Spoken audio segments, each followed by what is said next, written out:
This is normally the time of year when feedlots across the country are filling up after cattle have been fattening up on summer pastures. Joining us with this week's Bottom Line is Neil Melancon.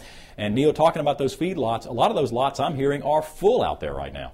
Mike, they are full, and it's caused the price of live cattle, especially young calves, to go down overall. But the story is a little more complex than that because the price for beef and for cattle overall has remained high, especially for fed cattle. The interesting thing here is it is a question of supply and demand, but not for the actual cattle. The feedlots themselves are the scarce commodity, and they're full because the last couple of years have seen a reduction in the Plain State feedlots due to poor prices from pressure from urban sprawl. As a result, space is at a premium for these cattle in these feedlots, and demand is way down as the remaining lots are full. However, prices for fed cattle and beef remain high, as I said, despite the huge numbers in these feedlots, because the actual herd size in the U.S. is down and will be down for the next 2 or 3 years at least. This is 180 degrees opposite from where we were in the spring when feedlots were empty and cattle prices were still suffering.